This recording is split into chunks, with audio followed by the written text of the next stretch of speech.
अंमली पदार्थ तस्कर ललित पाटील याला ससून रुग्णालयामधून पळून जाण्यास मदत केल्याप्रकरणी 2 पोलीस कर्मचाऱ्यांना बडतर्फ करण्यात आलंय। ललित पाटील याला ससून रुग्णालयात एक्स-रे काढण्यासाठी नेलं होतं। तिथून तो पळाला। त्यानंतर त्याची माहिती पोलीस नियंत्रण कक्षाला तब्बल 3 तास उशिराने देण्यात आली होती। पोलीस हवालदार आदेश शिवणकर आणि पिरप्पा दत्तू बनसोडे हे या प्रकरणात दोषी आढळलेले असून त्यामुळे त्यांना बडतर्फ करण्यात आलं आहे।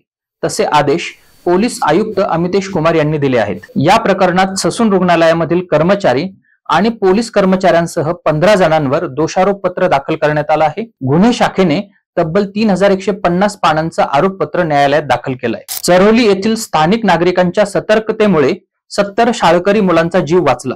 चालकाचं स्कूल बसवरील नियंत्रण सुटलं आणि स्कूल बस इंद्रायणी नदीवरील कठडा तोडून पुढे गेली। ही घटना गुरुवारी दुपारी 3:45 वाजण्याच्या सुमारास आळंदी मरकळ रोडवरील दाभाडे सरकार चौकात घडली। संत ज्ञानेश्वर माऊलींच्या पालखी सोहळ्यात स्वयंपाक सुरू असताना अचानक घरगुती गॅस सिलेंडरने पेट घेतला। पालखी सोहळ्यात बंदोबस्तावर तैनात असलेल्या अग्निशमन दलाच्या जवानांनी वेळीच आग आटोक्यात आणल्याने अनर्थ टळला।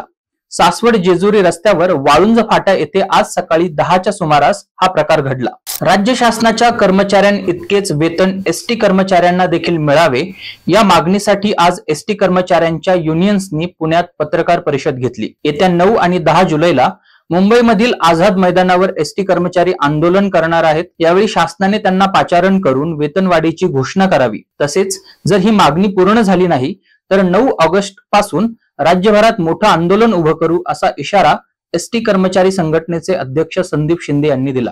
1 जुलै पासून भारतात भारतीय न्याय संहिता, भारतीय नागरिक सुरक्षा संहिता आणि भारतीय साक्ष संहिता हे 3 नवे गुन्हेगारी कायदे लागू करण्यात आले। मात्र या नवे गुन्हेगारी कायद्यांच्या नावांना आक्षेप घेणारी याचिका मद्रास उच्च न्यायालयात दाखल झाली आहे। या कायद्यांची नावं हिंदी आणि संस्कृत मध्ये असून हे राज्यघटनेच्या कलम 348 चं उल्लंघन आहे असा दावा या याचिकेत करण्यात आलाय।